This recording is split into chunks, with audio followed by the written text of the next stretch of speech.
بسم الله الرحمن الرحيم. ومن أحسن قولا ممن دعا إلى الله وعمل صالحا وقال إنني من المسلمين. والسابقون الأولون من المهاجرين والأنصار والذين اتبعوهم بإحسان رضي الله عنهم ورضوا عنه وأعد لهم جنات تجري تحتها الأنهار خالدين فيها أبدا ذلك الفوز العظيم. بسم الله الرحمن الرحيم. قال رسول الله صلى الله عليه وسلم لعن الله من ذبح لغير الله. মুসলিম শরীফের হাদিস, নবী করিম সাল্লাল্লাহু আলাইহি ওয়াসাল্লাম বলেছেন যে আল্লাহর লানত অর্থাৎ অভিশাপ, রহমত থেকে বঞ্চিত ওই সব লোকেরা, বা আল্লাহর লানত অভিশাপ অভিসম্পাত ওই সব মানুষের ওপর যারা আল্লাহ ছাড়া অন্যের জন্য জবাই করে, জবাই করে তারা আল্লাহর রহমত থেকে বঞ্চিত। তাদের উপর আল্লাহর লানত অভিশাপ, তারা দুনিয়াতে আখেরাতে আল্লাহর রহমত থেকে দূরে, আল্লাহর রহমত তাদের উপর হবে না। আর যাদের উপর আল্লাহর রহমত হবে না, তারা না দুনিয়াতে সুখী না আখেরাতে সুখী, না তারা কোনোদিন জান্নাত পাবে না জাহান্নাম থেকে বাঁচবে। নবী করিম সাল্লাল্লাহু আলাইহি ওয়াসাল্লাম বলেছেন যে এমন কোনো মানুষ নেই যে ব্যক্তি নিজের আমল দ্বারা জান্নাতে যেতে পারে, ইল্লা বিরহমাতিহ, আল্লাহর রহমত ছাড়া কেউ জান্নাতে যেতে পারবে না। সাহাবারা জিজ্ঞাসা করলেন যে ওয়ালা আনতা ইয়া রাসূলুল্লাহ, এমনকি আপনিও আপনার আমল দ্বারা জান্নাতে যেতে পারবেন না? নবী করিম সাল্লাল্লাহু আলাইহি ওয়াসাল্লাম বলেন ওয়ালা আনা ইল্লা আইয়াতাগাম্মাদানি আল্লাহু বিরহমাতিম মিনহু, এমনকি আমিও আমার কর্ম দ্বারা আমল দ্বারা জান্নাতে যাওয়ার হক রাখি না। তবে আল্লাহ যদি আমাকে তার রহমত দিয়ে ঢেকে নেন, তার রহমত যদি হয়, ইনশাআল্লাহ তার উপর রহমত হবে, এবং সত্যিকার যারা মুমিন মুসলিম তাওহীদবাদী তাদের উপর আল্লাহর রহমত হবে। তবে মুশরিকের জন্য আল্লাহর রহমত নেই। যারা আল্লাহর জন্য জবাই করে, আল্লাহ ছাড়া অন্যের জিকির করে, আল্লাহ ছাড়া অন্যকে ডাকে, আল্লাহ ছাড়া অন্যের কাছে আহ্বান করে, দোয়া করে, আল্লাহ ছাড়া অন্যকে ফরিয়াদ করে, বালা মুসিবত বিপদ আপদে আল্লাহ ছাড়া অন্যকে ডাকে, তাদের জন্য আল্লাহর রহমত নেই, কারণ তারা আল্লাহর সাথে শিরিককারী মুশরিক। আর মুশরিকের জন্য আল্লাহ জান্নাতকে হারাম করেছেন, আর জাহান্নামকে তাদের জন্য আল্লাহ ফরজ করেছেন, অবধারিত করেছেন। ইন্নাহু মান ইউশরিক বিল্লাহি ফাকাদ হারামাল্লাহু আলাইহিল জান্নাহ, যারা আল্লাহর সাথে শিরিক করে মারা যাবে তাদের জন্য আল্লাহ কি করেছেন? জান্নাতকে হারাম করেছেন। ওয়া মাওয়াহুন নার, তাদের স্থান হচ্ছে জাহান্নাম। আর এইরকম জালেমদের ওয়া লিল জালিমিনা মিন আনসার, কোনো সাহায্যকারী নেই। তাদের জন্য না কেউ সুপারিশ করতে পারবে, না তাদের কেউ সাহায্য করতে পারবে, তাদের জন্য না নবীর শাফাত হবে, কারো শাফাত কারো সুপারিশ তাদের জন্য হবে না মুশরিকদের জন্য। ফামা তানফাহুম শাফাআতুশ শাফিঈন, আল্লাহ বলছেন তাদের জন্য সুপারিশকারী সুপারিশ কাজে আসবে না। এই যে আল্লাহ ছাড়া অন্যকে ডাকা আর অন্যের জন্য জবাই করা, হাজার হাজার গরু, যা হয়তো কুরবানির হাটেও কোনো জায়গায় দেখিনি আমরা। কুরবানির বাজারে, কুরবানির মৌসুমের হাটে, বাজারে, বড় বড় হাটেও এত গরু দেখেননি। আরো অনেক দৃশ্য ছিল, সময়কে নষ্ট করতে চাইলাম না এইসব শিরকি দৃশ্য দেখিয়ে। যেসব গরু ধীরে ধীরে দেখাচ্ছে দৃশ্য যে জবাই হচ্ছে, জবাই হওয়ার পরে বড় বড় ডেগে উঠছে, আর বড় বড় ডেগে হওয়ার পরে পাক হচ্ছে, সব জবাই হচ্ছে ওই পীর বাবা, আটরশির বাবার নামে, আর তার সন্তুষ্টির জন্য, তার নৈকট্য লাভের জন্য। আর জবাই হওয়ার পরে সেখানকার দর্শকরা যারা আসছে সেই ওরসে, দরগা শরীফে, তারা আছে, খাওয়া দাওয়া চলছে। তারপরে আর এই শিরকি বিদাতি জিকির চলছে। তো অনেকে হয়তো গিয়েছেন ওই মাজারগুলিতে, দেখেছেন মাজারে ওই সব কাজই হয় যা মন্দিরে হয়, কোনো পার্থক্য নেই। মাজারে ওই সব কাজই হয় যা মন্দিরে হয়। মন্দিরে গিয়ে আল্লাহ ছাড়া অন্যের পূজা পাঠের জন্য যত কিছু হয় সবগুলি কাজ মাজার হয়। কে এসে তেনা বাঁধছে, কে এসে নিজের মুখ হাত এগুলি লাগাচ্ছে, তারপরে ওই এতে জালিতে, ওই যে জালি আছে আপনার দরগার, তারপর সে শরীরে হাত বুলাচ্ছে, হাত ফেরাচ্ছে, এর মাধ্যমে সে হয়তো রোগ বালা মুসিবত দূর করার আশা কামনা করছে, যে বালা মুসিবত দূর হবে, বরকত হাসিল হবে, উদ্ধার হব বিপদ আপদ থেকে ইত্যাদি। এই সমস্ত শিরক এই মাজারগুলিতে হচ্ছে, যেগুলি হচ্ছে ধর্মীয় স্থান এক শ্রেণীর নামধারী মুসলিমদের। সুতরাং সাবধান শিরক থেকে, আল্লাহর লানত অভিশাপ থেকে, শিরক থেকে সাবধান। শিরক হচ্ছে এমন একটি পাপ, এই কবিতায় বলছিল না, কি বলছিল, বেনামাজি চুগলখোরা, বেনামাজি চুগলখোর শয়তান, তাদের জন্য জাহান্নাম, তাদের জন্য জাহান্নাম বা জান্নাত হারাম, এই কথা বলছিল। চিন্তা করেন, তাহলে বেনামাজির জন্যই যদি জাহান্নাম হয়, চুগলখোরের জন্য যদি জাহান্নাম হয়, তো মুশরিকের কি হবে? এই মুশরিকগুলির কি হবে যে মুশরিকরা আল্লাহ ছাড়া অন্যের জিকির করছে, পীর বাবার জিকির করছে, যারা পীর বাবাকে সেজদা করছে, যারা পীরের জন্য জবাই করছে, অথচ আল্লাহ পাক বলছেন ফাসাল্লি লিরাব্বিকা ওয়ানহার, তোমার রবের জন্যই নামাজ পড়ো আর রবের জন্যই কুরবানি করো, রবের জন্যই জবাই করা, জবাই রবের জন্য হইতে হবে। হিন্দুরা যদি কালী থানে জবাই করে, বলিদান করে, তাহলে তারা হিন্দু, তাদেরকে বাংলাদেশের মানুষের মালাউন অভিশাপ বলে। আর এই মুশরিকরা, এরা মালাউন নয়, এদেরকেও তো মালাউন বললেন আল্লাহ পাক রব্বুল আলামিনের রাসূল সাল্লাল্লাহু আলাইহি ওয়াসাল্লাম বলেছেন লাআনাল্লাহু মান যাবাহা লিগাইরিল্লাহ, আল্লাহর লানত ওই সব লোকের উপর যারা আল্লাহ ছাড়া অন্যের জন্য জবাই করে। তো মালাউন তো এরাও, মালাউন কোনো জাতি নয়, মালাউন ভ্রান্ত কুফরি শিরকি আকীদা যারা রাখে এবং শিরকি আমল যারা করে তারাই মালাউন অভিশপ্ত। তারা হিন্দুদের মধ্যে থেকে হোক, আর মুসলিমদের মধ্যে থেকে হোক, আর অন্য কোনো জাতির মধ্যে থেকে হোক, যারাই আল্লাহ ছাড়া অন্যের জন্য জবাই করে তারা মালাউন। মালাউন মানে অভিশপ্ত, লাআনাল্লাহু মান যাবাহা লিগাইরিল্লাহ। অথচ এরা নিজেদেরকে বলে আহলে সুন্নাত ওয়াল জামাত। এদের সংগঠনের নাম হচ্ছে আহলে সুন্নাত ওয়াল জামাত। ভারত, বাংলাদেশ, পাকিস্তানে আহলে সুন্নাত ওয়াল জামাত যারা নিজেদেরকে বলে তার তিন রকম। তার মধ্যে একটি হচ্ছে খাঁটি আহলে সুন্নাত ওয়াল জামাত, আর দুটি হচ্ছে মৃত্যুক আহলে সুন্নাত ওয়াল জামাত। শুনে রাখুন এই আহলে সুন্নাত ওয়াল জামাত সম্পর্কে। আহলে সুন্নাত ওয়াল জামাত কারা, তাদের আকীদা কি? আহলে সুন্নাত ওয়াল জামাতের আকীদা সম্পর্কে গত 2 বছর আকীদা ওয়াসিতিয়া নামে একটি আকীদার কিতাবের এখানে কোর্স হয়েছে। দীর্ঘ 2 বছরে এই কোর্স আমরা শেষ করেছি।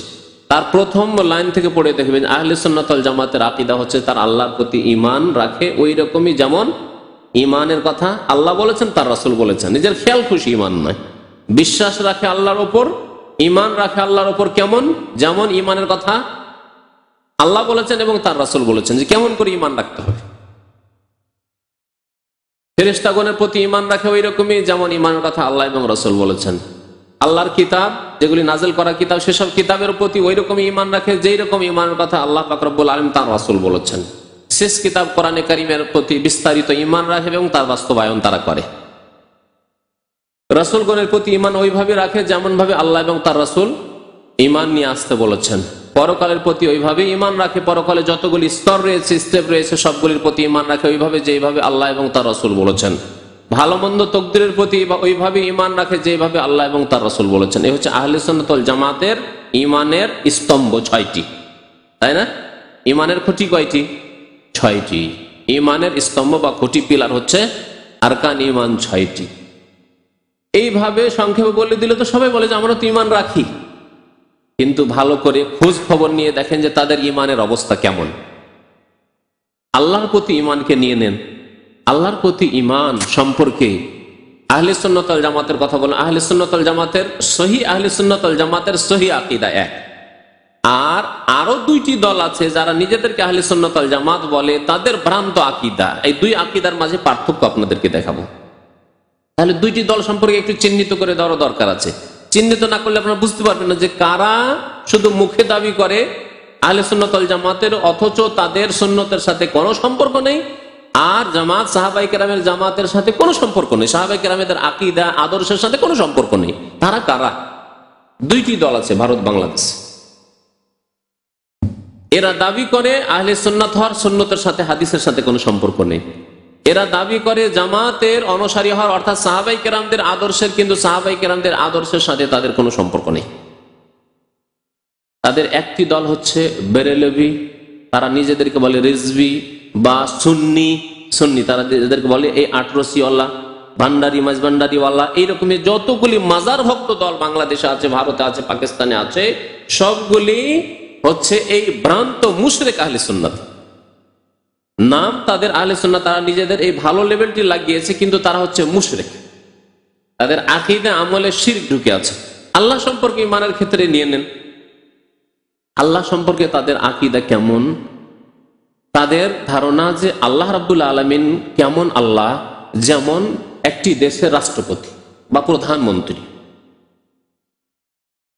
একজন প্রধানমন্ত্রী একা দেশ পরিচালনা করতে পারেন না, সুতরাং তার জন্য অর্থমন্ত্রী দরকার, খাদ্যমন্ত্রী দরকার, প্রতিরক্ষা মন্ত্রী দরকার, হোম মিনিস্টারের দরকার, বিদেশ মন্ত্রীর দরকার, বিভিন্ন দপ্তরের দরকার। আর বিভিন্ন এইসব দপ্তরের যারা মালিক কর্মকর্তা, তাদের সহযোগিতা জরুরি। সহযোগিতা ছাড়া একা দেশ পরিচালনা করা তার পক্ষে সম্ভব নয়। আর্মি না হলে দেশ চালাতে পারবে না, থানা পুলিশ না হলে দেশ চালাতে পারবে না, ভেঙে পড়বে। ক্ষমতা আছে একা দেশ চালাবার ক্ষমতা নেই। এইরকমই আহলে সুন্নাত ওয়াল জামাত, এই যে যারা কবর পূজারী, তাদের আকীদা যে আল্লাহ পাক রব্বুল আলামিন রাষ্ট্রপতি, সারা পৃথিবীর মালিক। তবে আল্লাহ পাক রব্বুল আলামিনের বিভিন্ন মন্ত্রী আছে। এক মন্ত্রী হচ্ছে আব্দুল কাদের জিলানী, গৌসুল আজম। আর এক মন্ত্রী হচ্ছে খাজা মঈনুদ্দিন চিশতি, খাজা বাবা। আর এক মন্ত্রী হচ্ছে আটরসি বাবা। আর এক মন্ত্রী হচ্ছে ভান্ডারীর বাবা। আর এক মন্ত্রী হচ্ছে শাহজালাল বাবা। আর এক মন্ত্রী হচ্ছে ফুরফুরার বাবা। আর এক মন্ত্রী হচ্ছে চরমনাইয়ের বাবা। আর এক মন্ত্রী হচ্ছে দেওয়ানবাগী বাবা। এইভাবে সব এগুলি আল্লাহর মন্ত্রী, আল্লাহর মন্ত্রী।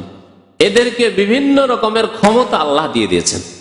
সুতরাং সাধারণ মানুষ, যারা সাধারণ মুসলমান, তারা নিজের সমস্যার সমাধানের জন্য এই ছোট ছোট যে দফতরগুলি আছে, বিভিন্ন দফতর, এইসব দফতরে যাবে, দফতরে গিয়ে দরখাস্ত করবে, তাদের কাছ থেকে নেবে। আল্লাহ তাদেরকে এই ক্ষমতা দিয়ে দিয়েছেন দেওয়ার। এই আকীদা হচ্ছে কবর পূজারীদের আকীদা। এইভাবে তারা আল্লাহ পাক রব্বুল আলামিনের শরীক বানিয়েছে। জিলানীকে, চিশতিকে, আটরসিকে, ভান্ডারীকে, শাহজালালকে, ফুরফুরাকে, সমস্তকে আল্লাহর শরীক বানিয়ে দিয়েছে। এবং তাদের আকীদার মধ্যে এটিও আছে যে এদেরকে আল্লাহ পাক পৃথিবীর নিয়ন্ত্রণ, যাকে তারা তাদের ভাষায় বলেছে তাসাররুফ, পৃথিবীর নিয়ন্ত্রণের ক্ষমতা দিয়েছে। পৃথিবীতে বিভিন্ন রকমের নিয়ন্ত্রণ করে থাকে তারা, তাদের ক্ষমতায় তারা নিয়ন্ত্রণ করে থাকে। বাতাসকে নিয়ন্ত্রণ করে থাকে, বন্যাকে নিয়ন্ত্রণ করে থাকে, একটা অ্যাক্সিডেন্ট হচ্ছে নিয়ন্ত্রণ করে থাকে। এই বলেই যখন সিলেট এয়ারপোর্টে একটি দুর্ঘটনা, প্লেনের দুর্ঘটনা হচ্ছিল, আর ধ্বংস হতে হতে প্লেনটি ধ্বংস হলো না, বেঁচে গেল কোন রকম করে, তখন পত্র পত্রিকায় বাংলাদেশে লিখলো যে এইরকম দুর্ঘটনায় গিয়ে একটি বিমান ধ্বংস না হয়ে বেঁচে যাওয়া, এটি হচ্ছে শাহজালাল বাবার কেরামত। এই বাবার কেরামত, সিলেট যেহেতু আউলিয়ার দেশ, আর এই আউলিয়ারা এখানে শুয়ে আছেন, তাদের ক্ষমতা এখানে তাসাররুফ করেছে, নিয়ন্ত্রণ করেছে।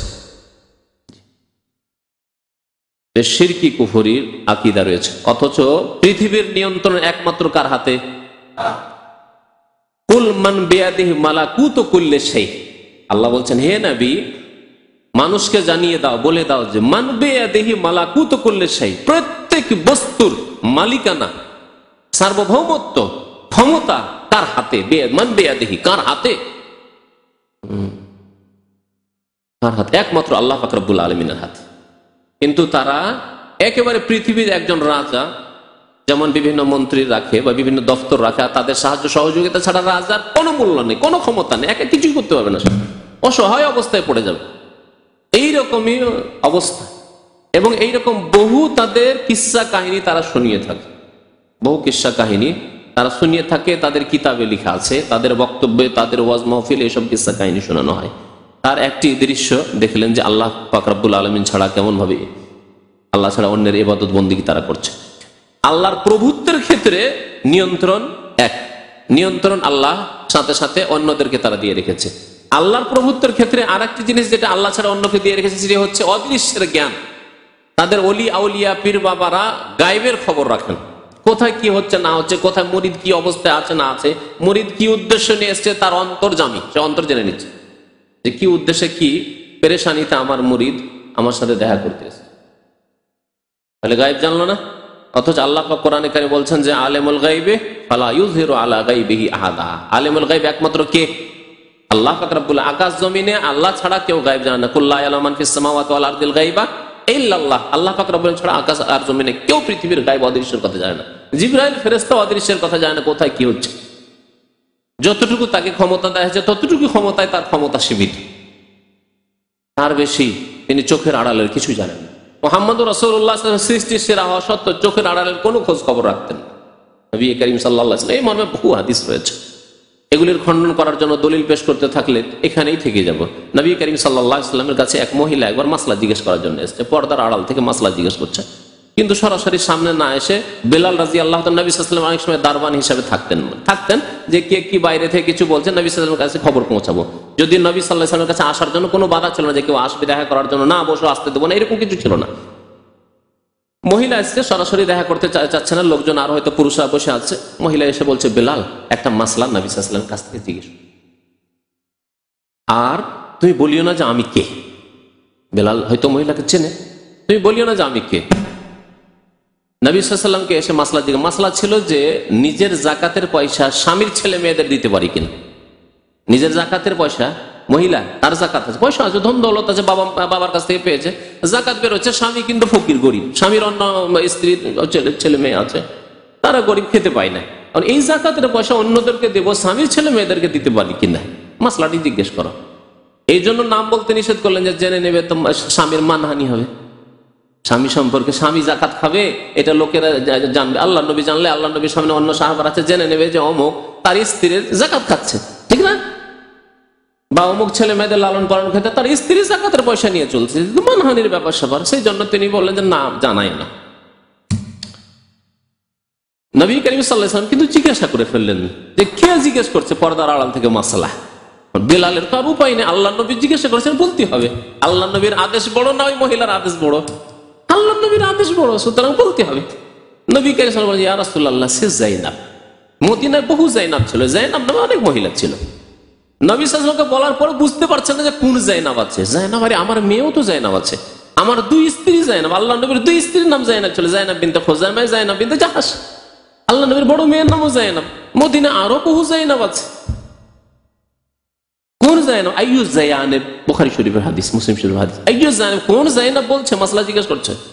বলছে ইমরাত আব্দুল্লাহ বিন মাসউদ, আব্দুল্লাহ বিন মাসউদের বিবি। জানা গেল যে তার স্বামীকে। আব্দুল্লাহ বিন মাসউদ গরিব মানুষ, আর তার আগের স্ত্রী থেকে ছেলে মেয়ে আছে, তাদেরকে তিনি লালন পালন করতে কষ্ট হচ্ছে তার। তো এই যাকাতগুলি আমি আমার স্বামীকে দিতে পারবো কিনা? যে ঠিক আছে, তোমার ছেলে মেয়েদের লালন। নবী সাল্লাল্লাহু আলাইহি ওয়াসাল্লাম জানতে পারছেন না আইয়ু যায়নাব, কোন যায়নাব, যতক্ষণ না বলা হলো যে আব্দুল্লাহ বিন মাসউদের বিবি।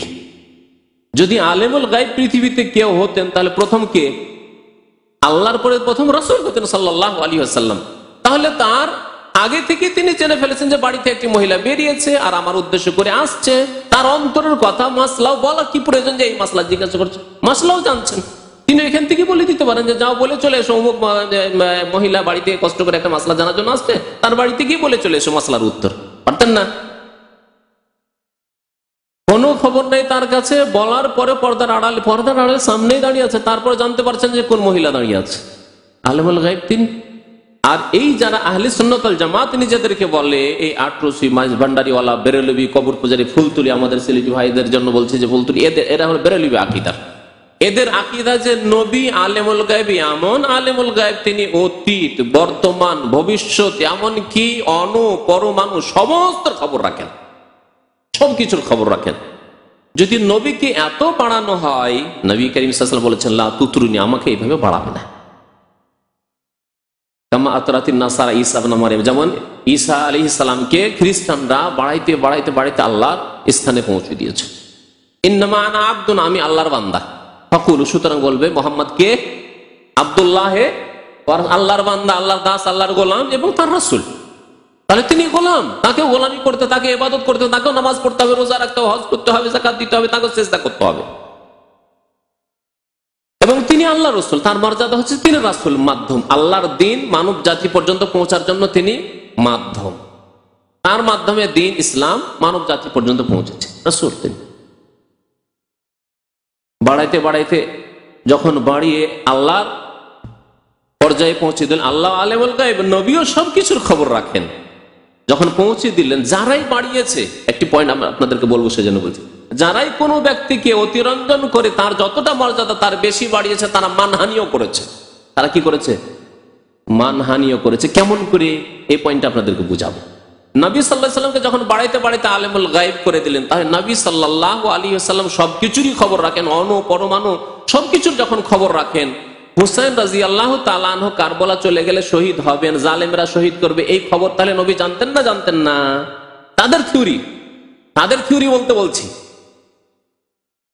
আমি সহি আকীদা বলতে বলছি না, আপনাকে বলতে বলছি ওদের কথা যারা বলছে নবী সব খবর রাখতেন, অতীত বর্তমান ভবিষ্যৎ, এমনকি কিয়ামতের মাঠে কি হবে সব খবর রাখেন। কার কি হবে, কে জান্নাতে কে জাহান্নামী, কে কতদিন জাহান্নামে থাকবে, কে উঠে আসবে না আসবে সব খবর তিনি রাখেন। কে কখন মরবে, কার কি হচ্ছে, এমনকি এখানে যে অনুষ্ঠান হচ্ছে সব খবর নাকি নবী জানেন। দুনিয়ার জাররার খবর রাখেন, যার নামে অণু পরমাণুর খবর রাখেন নবী করিম সাল্লাল্লাহু আলাইহি ওয়াসাল্লাম। আর শুধু অতীতের না, অতীতের বর্তমানের ভবিষ্যতের সব খবর রাখেন নবী। তাই নবী করিম সাল্লাল্লাহু আলাইহি ওয়াসাল্লাম এই থিওরির ভিত্তিতে জানতেন না যে করবলায় যদি চলে যান হুসাইন, তো ওখানে গিয়ে নির্মম ভাবে তাকে হত্যা করা হবে, তাকে পানি থেকে বঞ্চিত রাখা হবে, তাকে এইভাবে তার গোটা পরিবারকে ধ্বংস করা হবে। এটা জানতেন না নবী? জানতেন। জানার পরে দায়িত্ব কি? আমি যদি জানি যে আল্লাহ না করে অমুক ব্যক্তির এই অমুক ভাইয়ের শত্রু বাইরে দাঁড়িয়ে আছে, গেলেই তাকে মেরে দিবে। আমাদের দেশে এরকম ঘটনা ঘটছে। এখানে আলহামদুলিল্লাহ সৌদি আরব নিরাপত্তা আছে, সেই জন্য আলহামদুলিল্লাহ এখানে এরকম চিন্তা করা যায় না সাধারণত যে এখানে কেউ মেরে দেওয়ার সাহস করবে হয়তো। কিন্তু আমাদের শহরও ঘটছে। আপনি বা আমি যদি জানি যে এই লোকটির দুশ্মন শত্রুরা বাইরে দাঁড়িয়ে আছে অস্ত্র নিয়ে, এই লোকটি বাইরে গেলেই মারবে, তাহলে আমার ফরজ দায়িত্ব কি? জানিয়ে দেওয়া, সতর্ক করে দাও, ভাই তোমাকে যেতে দেবো না, তুমি ঢুকো আমার ঘরে, অফিসে থাকো, যাবে না তুমি এখন।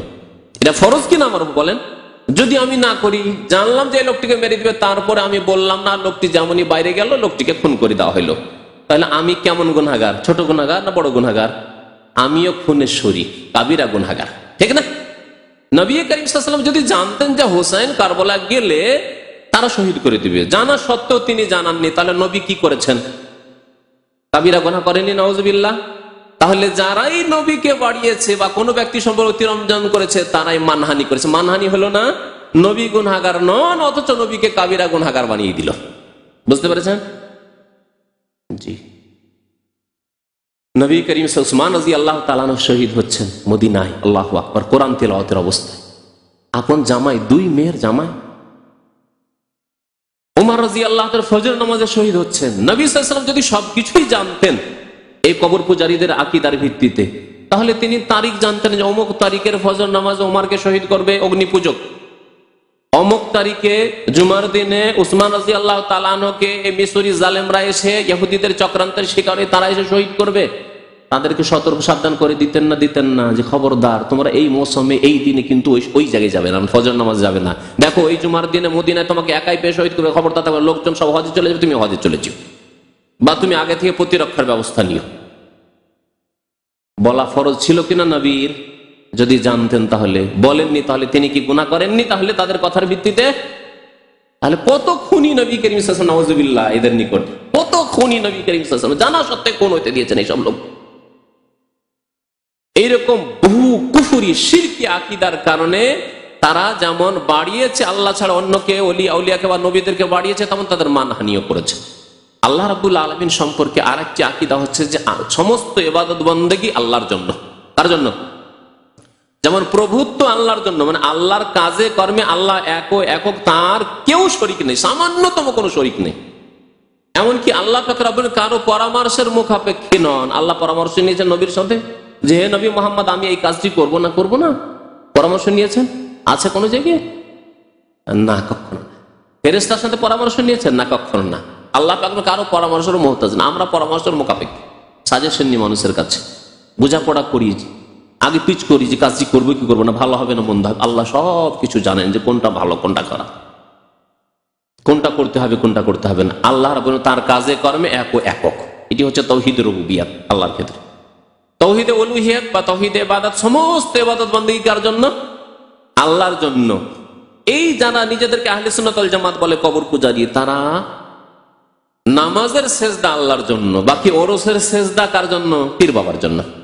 ওরসের সেজদা পীর বাবার জন্য, নামাজের দোয়া আল্লাহর জন্য। কিন্তু যখন বড় মুসিবতে পড়বেন, বড় বালা মুসিবতে, তখন আর আল্লাহর কাছে দোয়া করে কাজ হবে। এজন্য আমাদের দেশের মানুষ যাদের ছেলে মেয়ে হয়তো প্রথম দিকে আছে, বিবাহ শাদী করেছে, আল্লাহর কাছে মাঝে মাঝে দোয়া করে যে আল্লাহ সন্তান দাও, 2-1 বছর করে, 5 বছর 7 বছর হয়ে গেলে আর আল্লাহর কাছে দোয়া করে না, তখন পীর বাবার কাছে দৌড় দিয়ে যায়। অসুখ বিসুখ হলে চিকিৎসা করে, আল্লাহর কাছেও প্রথম দিকে দোয়া করে, 2-4 মাস এরকম করলো, কিন্তু যখন বড় আকার ধারণ করলো অসুখ, যে আর তো ভালো হচ্ছে না, তখন কোথায় যায়? তখন যায় খাজা বাবার কাছে। যার বেশি পয়সা আছে চলে যায় বাগদাদ শরীফ, আর যারা একটু কম পয়সা আছে চলে যায় আজমির শরীফ, আর যারা গরিব মানুষ তারা দেশের যেসব শরীফ আছে সেসব শরীফে যায়, দরগা শরীফে যায়, গিয়ে আল্লাহ ছাড়া অন্যের কাছে দোয়া করে, ফরিয়াদ করে। এরা হলো আহলে সুন্নাত ওয়াল জামাত যাদের নাম, কিন্তু এরা হলো আহলে শিরক। আহলে শিরক আল্লাহ পাক রব্বুল আলামিন বলেন কাতিলুহুম হাত্তা লা তাকুনা ফিতনাহ, যতক্ষণ শিরক রয়েছে ততক্ষণ তাদের বিরুদ্ধে সংগ্রাম করতে থাকো। আহলে শিরকের সম্পর্কে আল্লাহ বলেছেন যে শিরকের বিরুদ্ধে এইভাবে সংগ্রাম করে যেতে হবে। শিরক যারাই করুক না কেন শিরক। তো আল্লাহর প্রতি ঈমানের ক্ষেত্রে এত ভেজাল ঢুকে আছে আহলে সুন্নাতের মধ্যে। আহলে সুন্নাতের আরেকটি দল আছে ভারত, বাংলাদেশ, পাকিস্তানে, যারা নিজেদেরকে দেওবন্দি বলে। তাদেরকে অনেকে চেনে না, তাদের সম্পর্কে আরো বেশি সতর্ক করার প্রয়োজন। এই জন্য যে অনেকে মনে করে যে এরা তাওহীদবাদী, এরা ভালো। এদের সবচেয়ে বড় প্রতিষ্ঠান দেওবন্দ ভারতে, আর বাংলাদেশের দেওবন্দ হচ্ছে হাটহাজারী, ফুটিয়া, এই বড় বড় তাদের কওমি মাদ্রাসাগুলি আছে, এগুলি হচ্ছে তাদের শিক্ষা প্রতিষ্ঠান। তারা কোন আকীদা শিক্ষা দেয় এ সম্পর্কে সামান্য কিছু কথা বলবো, সময় বেশি শান্ত দেবে না, সামান্য কিছু কথা বলো। তারা নিজেদেরকে বলে আহলে সুন্নাত ওয়াল জামাত। তাদেরই একটি কিতাব আকায়েদ উলামা আহলে সুন্নাহ দেওবন্দিয়া, নিজেদেরকে তারা দেওবন্দি বলে এই জন্য যে দেওবন্দি আলেমদের ফতোয়ার আলোকে তারা চলে, ধর্ম পালন করে, কিন্তু দেওবন্দি আলেমদের ফতোয়ার আলোকে, হাটহাজারীর ফতোয়ার আলোকে, ফুটিয়া মাদ্রাসার ফতোয়ার আলোকে, দেওবন্দের ফতোয়ার আলোকে, আর দেওবন্দি উলামা আশরাফ আলী থানভী, কাসেম নানতবী, খলিল আহমদ সাহারানপুরি, এই রশিদ আহমদ গঙ্গোহী, তাদের ফতোয়ার আলোকে তারা জীবন যাপন করে, ধর্ম পালন করে। এ হচ্ছে দেওবন্দি আকীদা। আর তারা নিজেদেরকে বলছে আহলুস সুন্নাহ। তাদের নাম কি? তারা নিজেদেরকে আহলে সুন্নাহ বলছে। তাদের আহলে সুন্নাত হওয়ার অবস্থা কেমন, দূর অবস্থা, তার কিছু নজির তাদের কিতাবে আছে, তাদের কিতাবে আছে। আল্লাহ রাব্বুল আলামিনের সম্পর্কে ঈমানের ক্ষেত্রে আরেকটি কথা মনে রাখেন, এই দুই বিদাতি আহলে সুন্নাহ, শিরকি আহলে সুন্নাহ এক হচ্ছে আল্লাহ পাক রব্বুল আলামিনের গুণ সম্পর্কে, নাম সম্পর্কে, যেসব গুণবাচক নাম রয়েছে বা জাতি সত্তাগত গুণ রয়েছে, কর্মগত গুণ রয়েছে, আল্লাহ পাক রব্বুল আলামিন সব গুণ রয়েছে। সত্তাগত গুণ মানে তার জাতের যেই গুণগুলি রয়েছে, যেমন আল্লাহর চেহারা, আল্লাহর চেহারা এটি সত্তাগত গুণ, তার জাতিক গুণ। আল্লাহর হাত, এটি হচ্ছে তার জাতিক গুণ। আল্লাহ রাব্বুল আলামিনের চক্ষু আছে না নেই? কোরআন হাদিসে আছে। এগুলো হচ্ছে আল্লাহর জাতিক গুণ। আল্লাহর কর্মগত গুণ হচ্ছে আল্লাহর আগমন করা, আল্লাহ হাসরের মাঠে বিচার করার জন্য আগমন করবেন। আল্লাহর কর্মগত গুণ যে আল্লাহ পাক রব্বুল আলামিনের আরশে আজিমের ওপর অবস্থান করছেন। আল্লাহ পাক রব্বুল আলামিন ভোর রাত্রে বান্দার নিকটবর্তী প্রথম আকাশে চলে আসেন, আছে না নেই? মুসলিম শরীফ ইয়ানজিলু রাব্বুনা তাবারাকা ওয়া তাআলা, অবতরণ করেন এলা সামাইদ দুনিয়া, প্রথম আকাশে। এগুলি হচ্ছে আল্লাহর কর্মগত গুণ, সিফাতে ফেলিয়া, কর্মগত গুণ। এগুলি কোরআন এবং হাদিস দ্বারা যেইভাবে সাব্যস্ত আছে সেইভাবে ঈমান রাখতে হবে না, হবে না? এটি হচ্ছে সহিহ আহলে সুন্নাত ওয়াল জামাতের আকীদা। ভ্রান্ত আহলে সুন্নাত ওয়াল জামাত সম্পর্কে আপনাদেরকে বলি, তারা বলছে আচ্ছা, আর একটি কথা আপনাকে এর সাথে জিজ্ঞেস করিনি, যদি আপনাকে জিজ্ঞাসা করি যে আল্লাহ কোথায়, আপনাদেরকে জিজ্ঞেস করছি আমি, সহিহ আকীদা বলুন যে আল্লাহ কোথায়? হ্যাঁ, আল্লাহ আরশ আজিমে, আরশ আজিম নিচের দিকে না ডান দিকে না বাম দিকে না উপর দিকে? আকাশের দিকে, ঊর্ধ্বে। আল্লাহর একটি নাম হচ্ছে আলী, ওয়া হুয়াল আলিয়ুল আযীম, সর্বোচ্চ আল্লাহ। তাহলে সর্বোচ্চ মানে সবার ঊর্ধ্বে আল্লাহ পাক রব্বুল আলামিন। তাহলে যেমন তিনি সবার চাইতে বড় আকবার, তেমন তিনি সবার ঊর্ধ্বে, ঠিক না? যখন ঊর্ধ্বে, তাহলে আল্লাহর দিকে ইঙ্গিত করে বলা যাবে যে আল্লাহ ওপর দিকে বলা যাবে না, যাবে না? তাহলে দিক বললেন, এটি হচ্ছে সহিহ আহলে সুন্নাত ওয়াল জামাতের আকীদা। আর দুই ভ্রান্ত আহলে সুন্নাতে, দেওবন্দি আহলে সুন্নাত আর এই বেরেলভী আহলে সুন্নাত ওয়াল জামাত, হ্যাঁ, আটরসি ভান্ডারিওয়ালা আহলে সুন্নাত আর হাটহাজারী দেওবন্দ আহলে সুন্নাত, দুই আহলে সুন্নাত ওয়াল জামাতের আকীদা শুনুন আল্লাহ সম্পর্কে। তারা বলছে আল্লাহ সম্পর্কে দিকের কথা, তার সাথে আরেকটি কথা আরো লাগিয়ে দেন, এমনকি মওদুদিও এই মাঠের বিদাতি। মওদুদি তার তাফহিমুল কোরআনে আল্লাহর আরশ সম্পর্কে যে আয়াত এসেছে সূরা হাক্কাতে আছে ওয়ায়াহমিলু আরশা রাব্বিকা ফাওকাহুম ইয়াওমাইযিন সামানিয়া।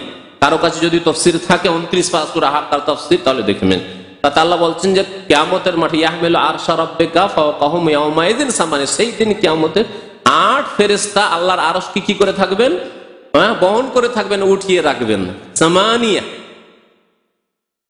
আর রবের আরশের কথা আসলো। তারপরে সূরা ফজর, আমপারা তাফসীর যদি কারো কাছে থাকে তাফসীরুল কোরআন, তাতে দেখবেন আমপারা তাফসীর আছে ওয়াজা রাব্বুকা ওয়াল মালাকু সাফফান সাফফা। হাসরের মাঠে বিচার দিবসে যা রাব্বুকা, তোমার রব কি করবেন, আসবেন, আগমন করবেন। ওয়াল মালাকু, এবং ফেরেশতাগণ আগমন করবেন দলে দলে, কাতারবদ্ধ সারিবদ্ধভাবে। আল্লাহ বলছেন যা রাব্বুকা, আর মওদুদি বলছে যে না, আল্লাহর আশা অসম্ভব, এটি ধারণার বাইরে। তার শব্দ আমি উল্লেখ করছি, তিনি বলছেন এটি কল্পনার বাইরে, কেমন করে হইতে পারে আল্লাহর আগমন? তাহলে অস্বীকার করলেন না তিনি। তারপরে আল্লাহর আরশকে 8 ফেরেশতা উঠিয়ে রাখবেন, এটি বুঝার বস্তু নয়, এটিও তার কাছে অসম্ভব। আল্লাহ বলছেন যে ইয়াহমিলু আরশা রাব্বিকা ফাওকাহুম ইয়াওমাইযিন সামানিয়া, আর ইনি মওদুদি সাহেব বলছেন যে না, এটি অসম্ভব কথা, এগুলো বুঝার বস্তু না। হ্যাঁ, তার ধরন আমাদের জানা নেই, কিন্তু আপনি আসলটাই অস্বীকার করেন। আল্লাহ বলছেন আর বলছেন না না না, এটা আমি মানতে পারি না। তাহলে আল্লাহর কথাকে অস্বীকার করছেন আপনি, রাসূলের কথাকে অস্বীকার করছেন আপনি, কোরআনের কথাকে অস্বীকার করছেন। আপনার অবস্থান কোথায় হবে তাহলে? তাহলে এই আহলে বিদআত 3টি দিকে আমি ইঙ্গিত করলাম। এক, দেওবন্দিওয়ালারা, যাদের একটি বড় দল হচ্ছে তবলিগি ভাইয়েরা, আর আরেকটি হচ্ছে যারা ইসলামের নামে রাজনীতি করে যারা পার্লামেন্টে পৌঁছিতে চায়, আপনার ওই মওদুদি পন্থীরা, আর একটি দল হচ্ছে কবর পূজার আটরসি মাইজভান্ডারি পীরপন্থীরা। এই 3 পন্থী, 3টি কিন্তু নিজেদেরকে আহলে সুন্নাত ওয়াল জামাত বলে। এই 3 পন্থীদের কথা বলছি, আল্লাহ সম্পর্কে তাদের ঈমান, যে আল্লাহ সম্পর্কে এই কথা বলা। হ্যাঁ, মওদুদি সাহেব এই ক্ষেত্রে এই কথাই বলছেন যেই কথা আপনার দেওবন্দি আলেমরা বলেছে, কি যে আল্লাহ সম্পর্কে কথা বলা যাবে না, আল্লাহ উপর দিকে কথা বলা যাবে না, আল্লাহ দিক থেকে মুক্ত পাক। তাদের কথা শোনাচ্ছি, আল্লাহ দিক থেকে মুক্ত পাক, আল্লাহর জন্য কোনো দিক নেই, আল্লাহর জন্য কোনো দিক নেই। তাহলে ঘুরে ফিরে আবার ওই আকীদায়, কুফরি আকীদা আসে যে আল্লাহ কোথায়? তাহলে আল্লাহ সর্বস্থানে বিরাজমান, সবকিছুতেই বিরাজমান। এই আকীদায় মহিউদ্দিন সাহেব, মাসিক মদিনার সম্পাদক, তার এতে লিখে ফেললো যে আল্লাহ সর্বস্থানে বিরাজমান আর সবকিছুতেই বিরাজমান। তাকে এক ভাই জিজান থেকে, এক ভাই সৌদি আরবে থাকে প্রবাসী, বাংলাদেশ এসে জিজ্ঞাসা করলো, যে মনে করলো যে হাজার হাজার মানুষ মাসিক মদিনা পড়ে, তারা সহি আকীদাটা জেনে নেবে এত বড় আলেমের মাধ্যমে, তার পত্রিকার মাধ্যমে, আর সে করলো কি নিজে গুমরাহ হয়ে হাজার হাজার লোকে গুমরাহির দিকে ঢেকিয়ে দিল। আল্লাহু আকবার। লিখছে যদি কেউ বলে যে হ্যাঁ আল্লাহর আকার আছে, আল্লাহর আকার আছে যদি কেউ বলে, আর আল্লাহ আরশে আছেন যদি কেউ বলে, আল্লাহর দিক আছে, তাহলে সেই ব্যক্তি মস্তিষ্ক বিকৃত, মানে পাগল, সে মজনুন, সে হচ্ছে কি পাগল, আর না হলে সে হচ্ছে ইসলামের শত্রুদের গুপ্ত এজেন্ট। ইসলামের শত্রুদের, অর্থাৎ ইহুদি, নাসারা, আরো যেগুলো ইসলামের শত্রু, নাস্তিক, কমিউনিস্ট, তাদের গুপ্ত এজেন্ট। তাহলে আল্লাহ পাক কোরআনে বলছেন এই কথাই যে আর রহমান ও আলাল আরশ ইস্তাওয়া, আল্লাহ আরশের উপর রয়েছে, আল্লাহ আরশের সমাসীন। এটি গুপ্ত এজেন্টদের কথা না মজনুন পাগলের কথা? ইসলামের গুপ্ত এজেন্ট শত্রুর কথা না, এটি পাগলের কথা না? আল্লাহ পাক রব্বুল আলামিন, যিনি আরহামুর রাহিমিন, যিনি বরকতময়, যিনি আলিমুল গায়ব, যিনি তার সত্তা সম্পর্কে সবচেয়ে বেশি জানেন। আরে আপনি একজন মানুষের যদি আপনার সম্পর্কে আপনি বেশি জানেন, তাহলে আল্লাহ তার সম্পর্কে বেশি জানেন না, যে তিনি কেমন, তিনি কোথায়? এখানে মনে রাখবেন এই কথাটি। আবার আরো ভালো স্পষ্ট করে বলছি যে যদি আপনাকে জিজ্ঞাসা করে যে আল্লাহ সম্পর্কে সবচেয়ে বেশি কে জানে, কি বলবেন? আল্লাহ সম্পর্কে সবচেয়ে বেশি আল্লাহ জানেন। আচ্ছা, আল্লাহর পরে আল্লাহ সম্পর্কে সবচেয়ে বেশি কে জানেন? তার রাসূল জানেন। আর দুটোই তো আমাদের সূত্র, আল্লাহর কাছ থেকে জানতে হবে দিন, এবং আল্লাহ রসুলের কাছ থেকে জানতে হবে। আল্লাহর কাছ থেকে জানার মানে হচ্ছে কোরআনে কারীম থেকে জানতে হবে। আল্লাহ তো সরাসরি আমার সাথে, আপনার সাথে কথা বলবেন না, আল্লাহর কালাম কোরআনে কারীম নাযিল করেছেন, তা দিয়ে জানতে হবে। আর আল্লাহ রসুল সাল্লাল্লাহু আলাইহি ওয়াসাল্লামের হাদিসের মাধ্যমে, যেহেতু আল্লাহ রসুলের জীবদ্দশায় নন, সুতরাং আল্লাহ রসুলের সহি হাদিসের মাধ্যমে জানতে হবে। এছাড়া আর কোন তৃতীয় উৎস নেই যেখান থেকে আল্লাহ এবং রসুল সম্পর্কে জানবেন, দিন সম্পর্কে জানবেন। তো এদের আকীদা শুনুন, আমাদের বাংলাদেশে আকীদা শুনে রেখেছেন, আরেকটি এতে সংযোজন করছি। এই আকীদা ব্যাপক হারে ছড়িয়ে রয়েছে। যারা নিজেদেরকে দেওবন্দি আহলে সুন্নাত বলছে, আবার কবর পূজারী আহলে সুন্নাত বলছে, অথবা মাওদুদীপন্থী আহলে সুন্নাত বলছে, তবলিগী আহলে সুন্নাত বলছে, তাদের সবার আকীদা হচ্ছে আল্লাহ সর্বস্থানে বিরাজমান আর সবকিছুতে বিরাজমান। আর একটি কিছু কিছু বিদাতির আকীদা রয়েছে তাদের মধ্যেকারী, তারা বলছে কলুবুল মুমিনে আরশুর রহমান। আল্লাহ কোথায়?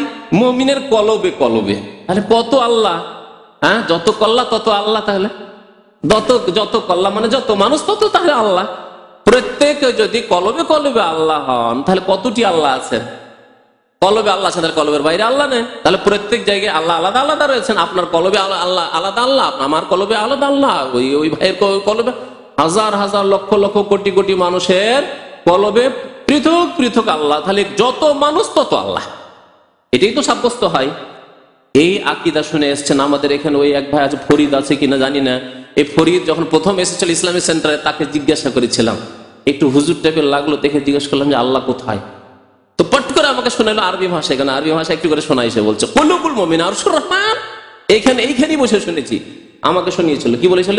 কুলুবুল মুমিনে আরশুর রহমান। রহমানের আল্লাহর আরশ হচ্ছে মুমিনের কলব, অর্থাৎ আল্লাহ মুমিনের কলবে কলব আছে। এই আকীদা বাংলাদেশ থেকে নিয়ে এসে আলহামদুলিল্লাহ 1-2 বছরের মধ্যে হিদায়াতে আলহামদুলিল্লাহ মাশাআল্লাহ ভালো অ্যাক্টিভ একজন কর্মী। তো কথা হচ্ছে যে এই সব আকীদা রেখে, বাতিল আকীদা, শিরকি কুফরি আকীদা রেখেও বলে যে আহলে সুন্নাত ওয়াল জামাত। তাহলে সহি আকীদা কি আল্লাহ সম্পর্কে? সহি আকীদা কি? আল্লাহ রাব্বুল আলামিনের গুণ সম্পর্কে নেন, আল্লাহর হাত সম্পর্কে। সূরা মুলকের প্রথম আয়াত, তাবারাকাল্লাযী বিয়াদিহিল মুলক, বরকতময় সে সত্তা, বিয়াদিহি, যার হাতে কি রয়েছে? মুলক, রাজত্ব রয়েছে, সারা বিশ্বের মালিকানা রয়েছে যার হাতে। ইয়াদ এলো না? তো ইয়াদ মানে আপনার হাত হয়, আর আল্লাহর ইয়াদ যখন আসলো তখন ক্ষমতা, শক্তি। হাতকে অস্বীকার করে দিবেন আপনি? অথচ আপনার ইমাম, যাকে আপনি ইমাম বলছেন, ইমামে আজম ইমাম আবু হানিফা রাহমাতুল্লাহ আলাইহি, তার কিতাব ফিকহে আকবরী এর আগে আমি আপনাদেরকে দেখিয়েছি, আমার অফিসেও আছে।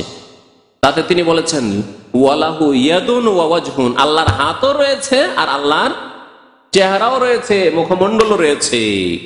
আরো বলছেন তিনি, আমি বলছি না যে হাত মানে শক্তি আর চেহারা মানে সত্তা, এইসব বলছি না, বরং হাত মানে হাত আর চেহারা মানে চেহারা। আল্লাহর চেহারা আল্লাহর মতো, আল্লাহর হাত আল্লাহর মতো। এটি হচ্ছে ইমাম আবু হানিফার আকীদা। তাহলে ইমাম আবু হানিফা কেমন খাঁটি আহলে সুন্নাত ছিলেন। আর বর্তমান যুগের যারা নিজেদেরকে হানাফি বলে দাবি করেন, কিন্তু হানাফির সাথে কোন দূরের সম্পর্ক নেই, তারা বলছেন না আল্লাহর হাত মানে শক্তি, আল্লাহর চেহারা মানে সত্তা, আর কুদরতি হাত, আল্লাহর হাত নেই। আমি এই জন্য বড় আফসোসের সাথে বলি যে আল্লাহ সবকিছু আমাদেরকে দিলেন আর নিজেই সর্বহারা হয়ে গেলেন। ঠিক না?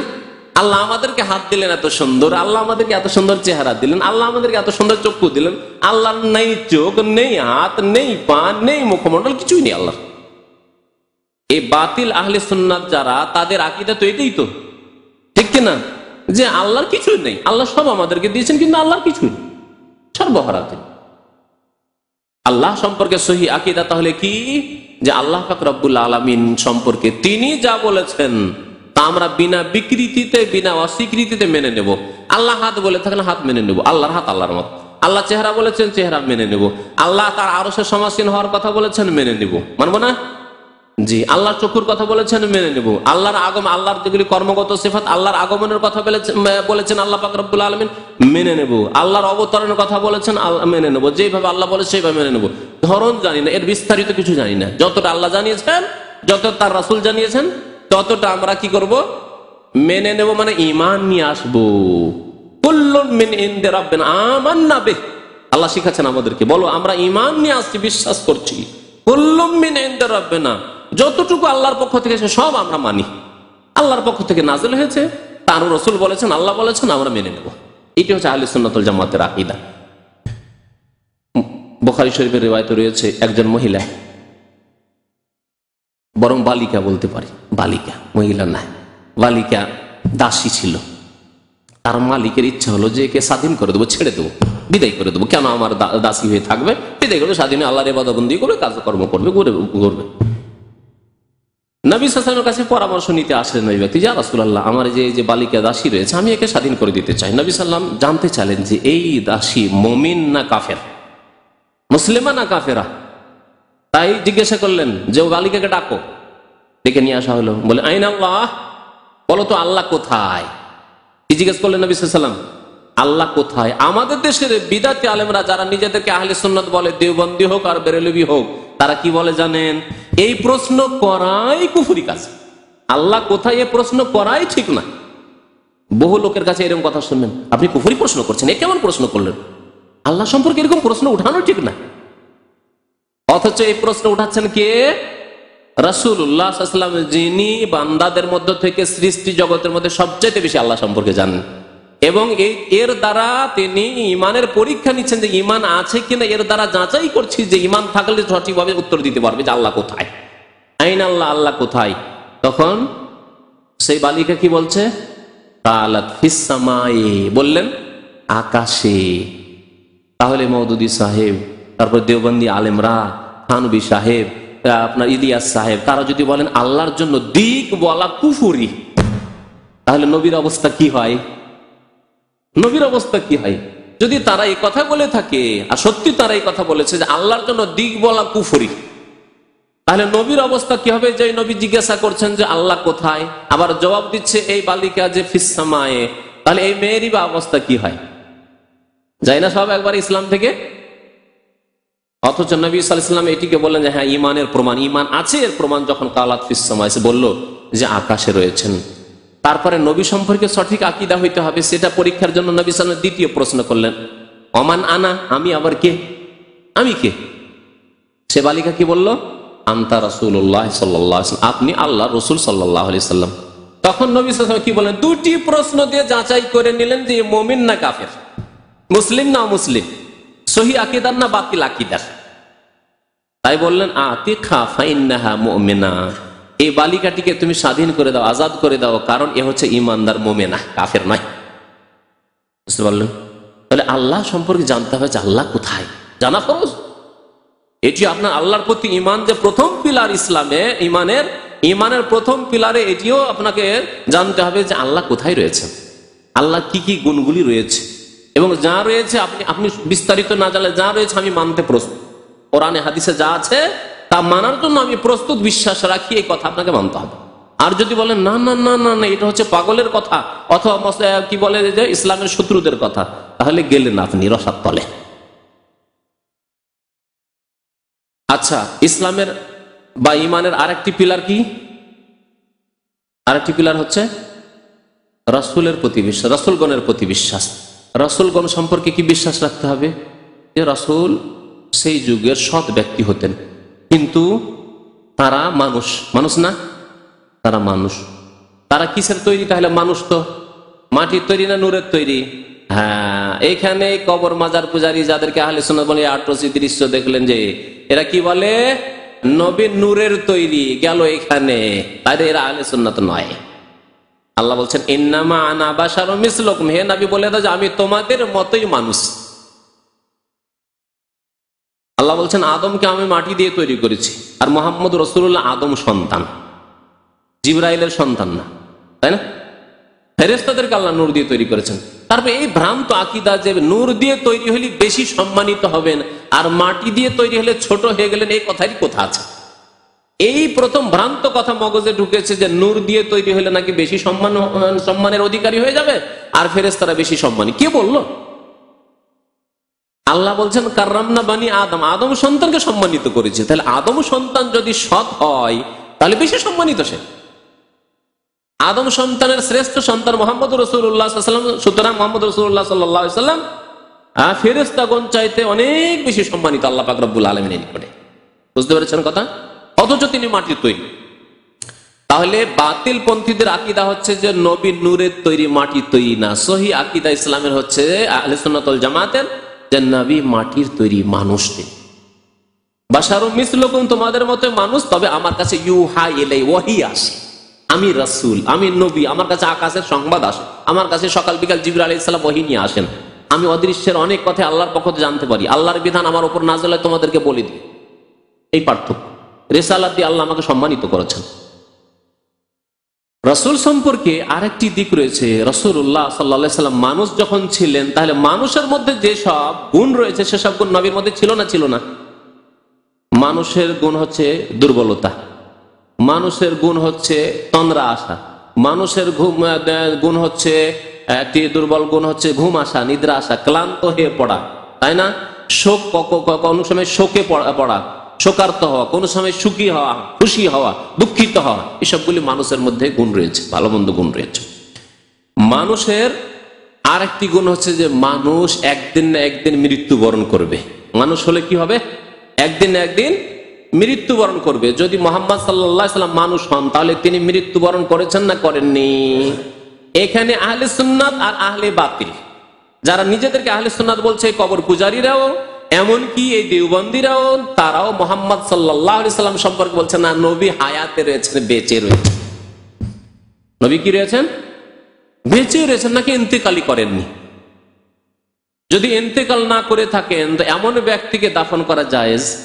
সামান্য যদি কোন রকমের একটু আশা থাকে যে না স্পন্দন আছে, ডাক্তার যদি জানতে পারে এই লোকটিকে কোন রকম উদ্ধার করা যাবে, তাহলে তাকে কোন সময় তারা অনুমতি দিবে যে যাও নিয়ে যাও, গিয়ে দাফন করো, অনুমতি দেবে যে না রাখো, আমরা চেষ্টা চালাচ্ছি, একে ফিরিয়ে নেওয়ার চেষ্টা চালাচ্ছি, হ্যাঁ এর জন্য আমরা চিকিৎসা চালিয়ে যাচ্ছি, বলবে না? তাহলে কি মুসলমানদের জন্য জায়েজ হয়েছে যে নবী সাল্লাল্লাহু আলাইহি ওয়াসাল্লাম জীবিত অথচ তাকে দাফন করে দেওয়া? জায়েজ হয়েছে? তাহলে জীবিত মানুষকে এরকম দাফন করলে কাবিরা গুনাহ না ছোট গুনাহ? কাবিরা গুনাহ। এই কাবিরা গুনাহ কারা করেছেন? সাহাবারা করেছে। তাহলে সাহাবারা সবাই কাবিরা গুনাহ করেছেন, নাউযুবিল্লাহ। মানহানি করলো না করলো না? তো বিদাতীরা যারাই কাউকে বাড়াইতে গেছে, নবীকে বাড়াইতে গেল, যে নবীকে যদি বলি যে মারা গেছেন তাহলে মানহানি হয়ে যাচ্ছে, তো বাড়াবো, নবী বাড়াইতে নিষেধ করেছেন, বাড়াইও না আমাকে। খ্রিস্টানদের মতো কাজ করে, বাড়াইতে গেছে তারাই মানহানি করেছে, যে নবীর সাহাবারা কাবিরা গুনাহ করেছে, সবাই কাবিরা গুনাহ করেছে, নবীকে জীবিত দাফন করে দিই, ঠিক না? নবী করিম সাল্লাল্লাহু আলাইহি সাল্লাম সম্পর্কে আল্লাহ বেশি জানেন না আপনি আমি বেশি জানি? যা আল্লাহ জানিয়েছেন তাই আমাদেরকে বলতে হবে। আল্লাহ বলছেন যে হে নবী, ইন্নাকা মাইয়াতুন ওয়া ইন্নাহুম মাইয়াতুন, আপনিও মৃত, মাইয়াত হবেন, আর আপনার শত্রুরাও মারা যাবে। আল্লাহ বলছেন কেউ বেঁচে থাকবে না, ইন্নাকা মাইয়াত, আপনি মারা যাবেন। তারপরে বলবেন যে হায়াতুন নবী, নবী জীবিত, এই কথা বলবেন নাকি? অনেকে ভাবেন যে এই হায়াতুন নবী, নবী জীবিত, এটা হয়তো ওই আটরসি মাইজ ভান্ডারি ওরা বলে, কবর পূজারীরা বলে, দেওবন্দীরা বলে না। এই দেওবন্দীদের কিতাব, আর এটি হচ্ছে দেওবন্দীদের অনুবাদ করা তরজমা, যেটা কিং ফাহাদ কমপ্লেক্স থেকে ছেপেছিল, লক্ষ লক্ষ কপি, আর তাতে বিদাতি শিরকি আকীদা লুকিয়ে রেখে দিয়েছে আর ছাপিয়ে দিয়েছে সৌদি সরকারকে ধোঁকা দিয়ে। শেষে লক্ষ লক্ষ কপিকে ব্যান করে দিয়ে নষ্ট করতে হয়েছে, ব্যান করে দেওয়া হয়েছে। আর বাঙালিদের কত যে ক্ষতি হয়েছে, এটা না ছেপে যদি সহি কোনো একটা তরজমা তাফসীর চাপতো, তাহলে মুসলিম জাতির, বাঙালি জাতির কত যে উপকার হতো। লক্ষ লক্ষ কপিকে ধ্বংস করতে হয়েছে, আর কোটি কোটি টাকা নষ্ট করা হলো এই ক্ষেত্রে। এতে রয়েছে সূরা আহজাব।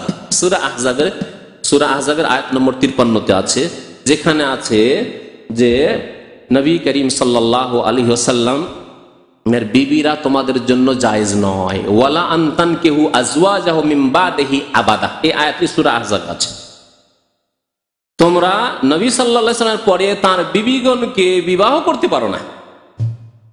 উম্মতকে আল্লাহ সম্বোধন করে বলছেন, বুঝতে পারছেন না? পারছেন না? এই আয়াতের তাফসীরে লিখছেন কে জানেন? মহিউদ্দিন খান তো অনুবাদক, তার চাইতে বড় আলেম মুফতি শাফি। মুফতি শাফি কত বড় মুফতি ছিল জানেন?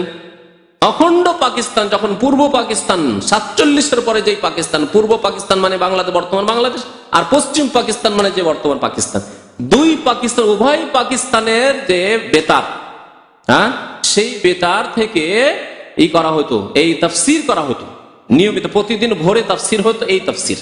আর পরে এর নাম মারিফুল কোরআনের নামে এই তাফসীর ছাপলো, যেটা রেডিও সেন্টার থেকে প্রচার করা হতো তখনকার পাকিস্তানে। 47 থেকে শুরু করে কয়েক বছরে এই তাফসীর করা হয়েছে এই পাকিস্তান বেতারে। সেই তাফসীরের সূরা আহজাবের তাফসীর পড়ে আল্লাহর রাস্তায় একটু যদি কেউ বের করেন, একটু পড়ে শোনান, তাহলে লোকজনের ঈমান আরো ভালোভাবে, আরো পাকাপোক্ত হবে ব্যাপারটি। সূরা আহজাব আয়াত নম্বর 53 তাড়াতাড়ি বের করেন। নবী সাল্লাল্লাহু আলাইহি ওয়াসাল্লাম তাতে কি লিখছেন জানেন? যেহেতু নবী সাল্লাল্লাহু আলাইহি ওয়াসাল্লাম জীবিত, আর জীবিত মানুষের বিবিকে অন্য লোক বিয়ে করতে পারে না। যেহেতু নবী সাল্লাল্লাহু আলাইহি ওয়াসাল্লাম জীবিত, আর জীবিত মানুষের বিবিকে কেউ বিয়ে করতে পারে? আপনার স্ত্রী যদি থাকে আর বিবাহ বন্ধনে আছে, তালাক দেননি, আর আপনি মারা যাননি, তাহলে আপনার বিবিকে অন্য লোক যদি বিয়ে করে, বিয়ে হবে? আরাম বিয়ে করা। আল্লাহ বলছে ওয়াল মুহসানাতু মিনান নিসাই, বিবাহিতা মহিলাদেরকে তোমরা বিবাহ করতে পারো না। যাকে কেউ বিয়ে করে নিয়েছে আর তাকে বিয়ে করতে পারো না, যতক্ষণ তালাক না দিয়েছে অথবা মারা না গেছে আর ইদ্যত না পার হয়েছে। তো নবী সাল্লাল্লাহু আলাইহি ওয়াসাল্লামের বিবিরা উম্মতের উপরে কেন হারাম? আল্লাহ বলছেন অন্য আয়াতে, ওই সূরা আহজাব বলেছেন ওয়া আজওয়াজুহু উম্মাহাতুহুম, আল্লাহর নবীর বিবিগণ তোমাদের মা। তো মা হারাম, এই ক্ষেত্রে আর কোনো যুক্তি পেশ করতে হবে নাকি? আমার মা আমার জন্য হারাম, আপনার মা আপনার জন্য হারাম, এর জন্য আর কোনো যুক্তি পেশ করতে হবে? আমার মা যেমন হারাম তেমন নবী সাল্লাল্লাহু আলাইহি ওয়াসাল্লামের বিবি মা আয়েশা আমার মা, সেজন্য হারাম। আপনার মা সেজন্য হারাম, কোটি কোটি মুসলিমের মা সেজন্য হারাম।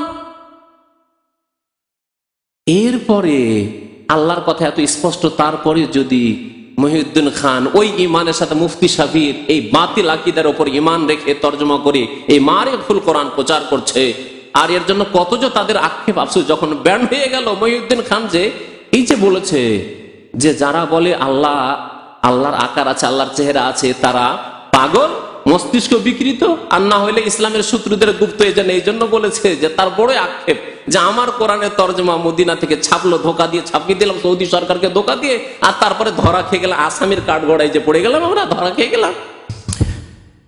তো পড়ে শুনেবেন, চশমা নেই আমার, পড়ে শুনে আয়াত নম্বর 53 ওই তাফসীরটা বের করে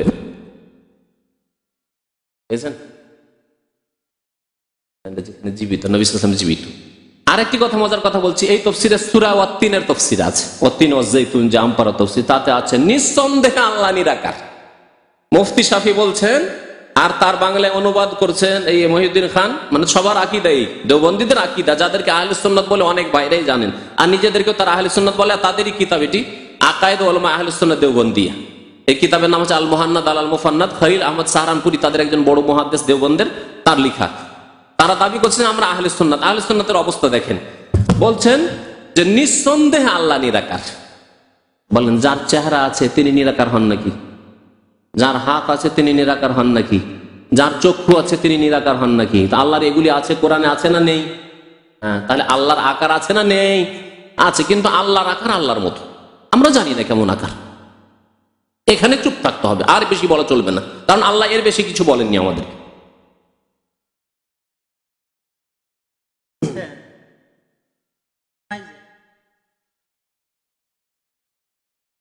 দেখেন এটি অবান্তর না, মানে এটিও বলা যেতে পারে যে নবী সাল্লাল্লাহু আলাইহি ওয়াসাল্লাম তার রওজায় জীবিত আছেন, সুতরাং আড়াল হয়ে গেছেন, শুধু আড়াল হওয়ার মতো তিনি আড়াল হয়েছেন। যেহেতু জীবিত আছেন, সুতরাং তার বিবিদেরকে কেমন করে বিয়ে করা যায়, সেই জন্য বিয়ে করা হারাম, এটি হচ্ছে তার কারণ। অথচ আল্লাহ কারণ বর্ণনা করছেন, কি বললাম, আজওয়াজুহু উম্মাহাতুহুম, আল্লাহ নবীর বিবিগণ উম্মতের মা, জননী, এই জন্য বন্টন করা হয়নি, এটিও কারণ না। নবী করিম সাল্লাল্লাহু আলাইহি ওয়াসাল্লাম বলেছেন যে নাহনু মাআশিরুল আম্বিয়া, আমরা সমস্ত আম্বিয়া, লা নুরাস বা লা নুরিস, আমরা কাউকে উত্তরাধিকারী বানাই না, আমরা ছেলে মেয়েদেরকে ধন সম্পদ দিয়ে যায় না, তাদের জন্য রাখি না। মা তারাকনাও, কিছু যদি থেকেও যায় সাদাকা, তাহলে সাদাকা। আল্লাহ বহু হিকমতের জন্য আল্লাহ পাক রব্বুল আলামিন নবীদের, শুধু শেষ নবীর কথা নাই, সমস্ত নবীদের ক্ষেত্রে আল্লাহর বিধান যে নবীরা কোনো ধন সম্পদ তাদের ছেলে মেয়েদেরকে দিতে পারবেন না। কথা বুঝতে পেরেছেন? আর ইনি বলছেন যে জীবিত থাকার কারণে তার জীবিত, তাহলে তার ধন সম্পদ বন্টন কেন হবে? তাহলে ধন সম্পদ বন্টন না হবে, তাহলে সাদকাই কেন হবে? ভাই তিনি নিজে সাদকা করলে সাদকা নিজে করবেন, তাহলে সাদকা কেন, সম্পূর্ণ কেন সাদকা হবে?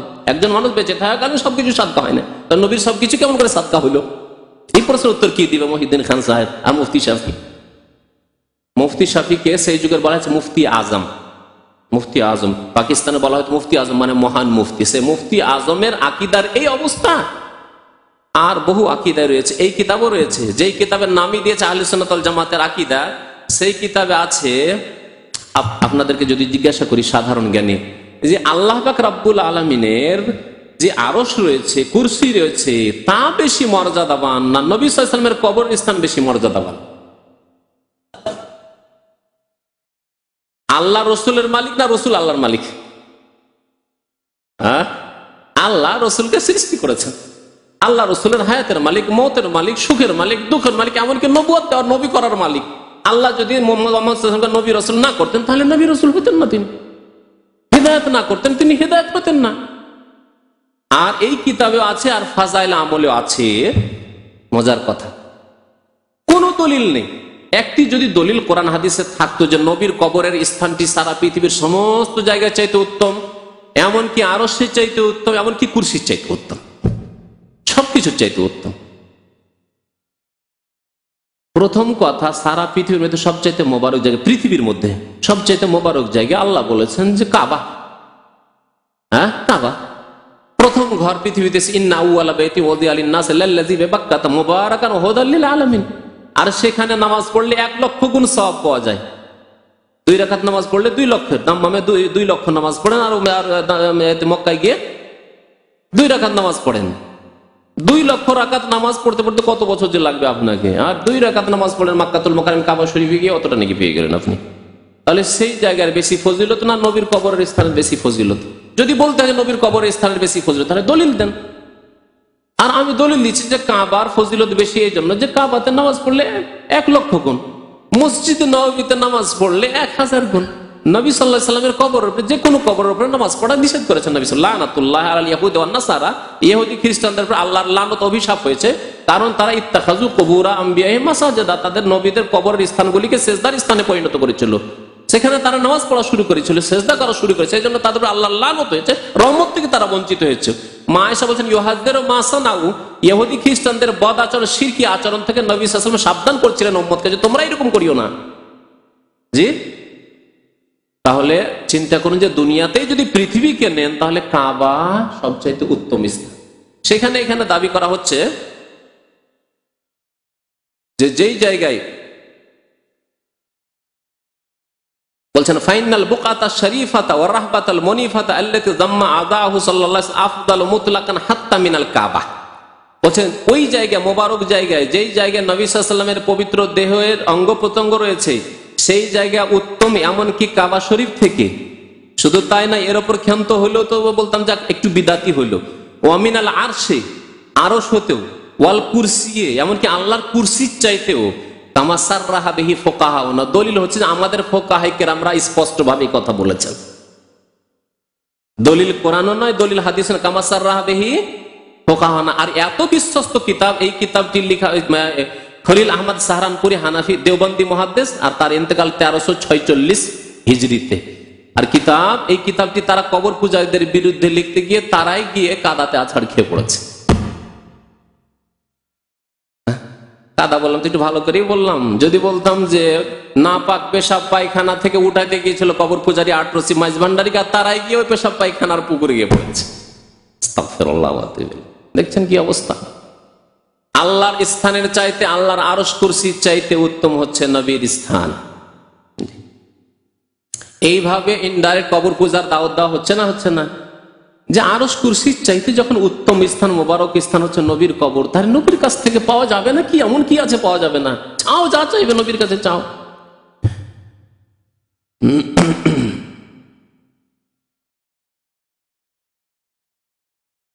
তারপরে এই কিতাবে আর সময় নেই, সেই জন্য ছেড়ে দিচ্ছি। এই কিতাবে আছে যে নবী সাল্লাল্লাহু আলাইহি ওয়াসাল্লাম জীবিত।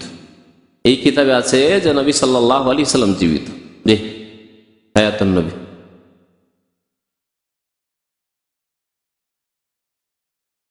বলছেন যে আমাদের আকীদা হচ্ছে যে আন্না হায়াতাহু দুনিয়াবিয়াতুন বারযাখিয়্যা, আল্লাহর নবীর হায়াত রয়েছে, জীবন রয়েছে একেবারে পৃথিবী আমাদের মতো, দুনিয়ার মতো। বারযাখী রয়েছে আর দুনিয়াও রয়েছে। দুনিয়ার যদি হায়াত থেকে থাকে তাহলে তার পানাহারের প্রয়োজন, তাহলে পানাহার করলে পেশাব পায়খানার প্রয়োজন। তারপরে তাহলে তিনি সবকিছু শুনছেন। কোথায় এগুলি প্রমাণ আছে তিনি সবকিছু শুনছেন? তো এই আহলে সুন্নাত ওয়াল জামাত, যারা নিজেদেরকে আহলে সুন্নাত ওয়াল জামাত বলে, তাদের সম্পর্কে একটা ধারণা আপনাদের কাছে আশা করি এসেছে যে যেই ব্যক্তি দাবি করবে আহলে সুন্নাত, সে আহলে সুন্নাত নয়। আহলে সুন্নাত ওয়াল জামাত হতে হলে সাহাবায়ে কেরামদের আকীদায় বিশ্বাসী হইতে হবে, সুন্নতের আকীদায় বিশ্বাসী হইতে হবে। বিদাতি আকীদা রাখবেন, আল্লাহ সম্পর্কে ভ্রান্ত আকীদা, রাসূল সম্পর্কে ভ্রান্ত আকীদা। রাসূলকে বলছেন জীবিত, রাসূলকে বলছেন যে রাসূলের মাধ্যম ছাড়া দোয়া আল্লাহর দরবারে কবুল হবে না, মাধ্যম ওসিলা। আর আপনি নিজেদেরকে বলবেন আহলে সুন্নাত ওয়াল জামাত, না, কখনো না। আল্লাহ যেন আমাদেরকে নেক আমলের তৌফিক দান করেন, আমাদের আকীদাকে যেন সুন্দর করার তৌফিক দান করেন, শিরক বিদআত থেকে আল্লাহ আমাদেরকে বেঁচে থাকার যেন তৌফিক দান করেন, নিজেদের পরিবার আত্মীয় স্বজন দ্বারা যারা শিরক বিদআতে ডুবে রয়েছে আল্লাহ তাদেরকে যেন উদ্ধার করার আল্লাহ যেন আমাদেরকে তৌফিক দান করেন, সঠিক ইসলামে তাদেরকে দাওয়াত দেওয়ার জন্য তৌফিক দান করেন। আমিন। সাল্লাল্লাহু আলা নবিয়িনা মুহাম্মদ ওয়া আলা আলিহি ওয়া সাহবিহি আজমাইন।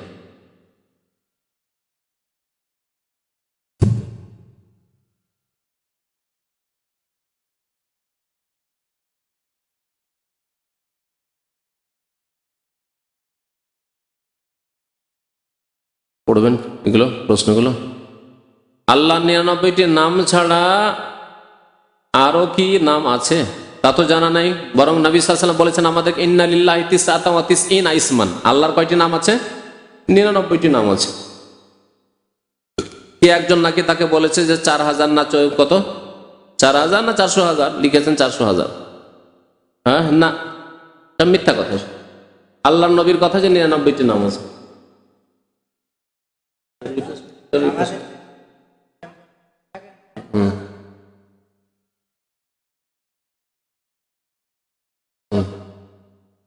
হ্যাঁ, প্রশ্ন শোনেন। প্রশ্ন বলছেন যে মুহাম্মদ সাল্লাল্লাহু আলাইহি ওয়াসাল্লামকে সৃষ্টি না করলে পৃথিবীর সৃষ্টি হতো না।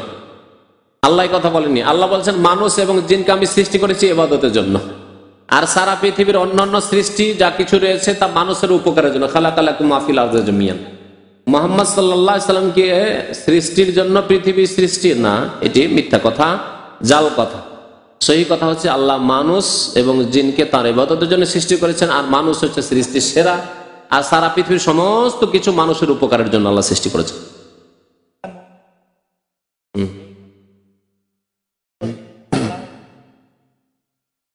হ্যাঁ, কিন্তু প্রশ্ন তো সেটা করা হয়নি। প্রশ্ন করেছে আল্লাহ কোথায়। এই ক্ষেত্রে আপনি এভাবে উত্তর দিতে পারেন না যে মুমিনের অন্তরে। মুমিন ভালোবাসে, এটা ঠিক আছে। এর মানে এই না যে আল্লাহর জাত, আল্লাহর সত্তা মুমিনের অন্তরে। আপনার অন্তরই কত বড় যে আল্লাহকে আপনি ঢুকে ফেলেছেন। আপনি আল্লাহর জাতকে, আল্লাহর প্রতি ঈমান আছে আপনার, আল্লাহর প্রতি মহব্বত আছে, আল্লাহর প্রতি বিশ্বাস আছে, এটি ঠিক আছে।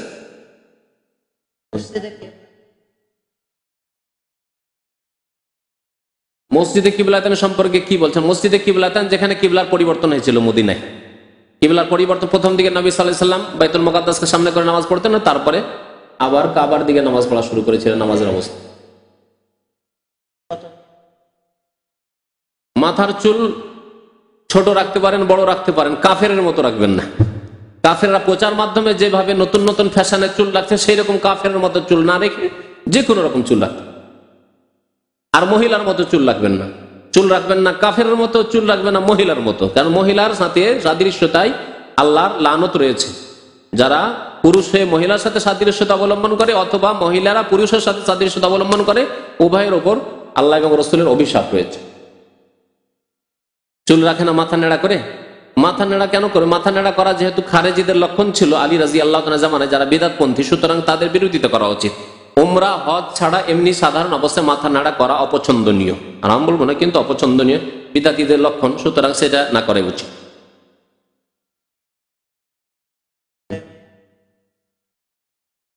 স্ত্রীকে কেন নিয়ে আসবেন? তালাক দিয়েছেন বিদায় করার জন্য, রাখার জন্য?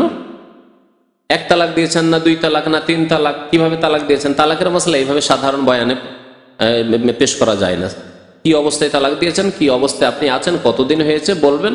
আপনার বিবি যদি হালাল থাকে ভালো কথা, 3 মাসের মধ্যে যদি থেকে থাকে আর 1 তালাক হয়ে থাকে অথবা 2 এর মধ্যে থেকে থাকে তাহলে ভালো কথা। আর যদি 3 তালাক হয়ে গিয়ে থাকে তাহলে আপনার স্ত্রী আর নিয়ে আসার কোনো রাস্তা নেই, আপনি অন্য জায়গায় বিয়ে শাদী করেন।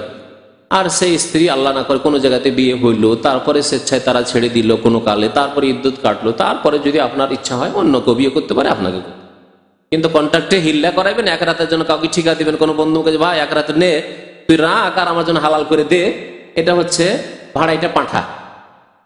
হ্যাঁ, হাদিসের কথা বলছে আত্তাইসুল মুস্তার, একে বলা হচ্ছে আত্তাইসুল মুস্তার, ভাড়াটা পাঁঠা, ভাড়া করা পাঁঠা।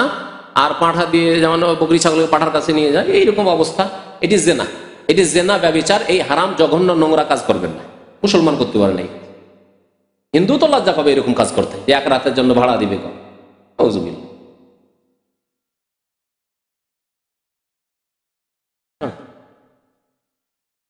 হ্যাঁ হ্যাঁ, এগুলো কিন্তু ঠিক নাই।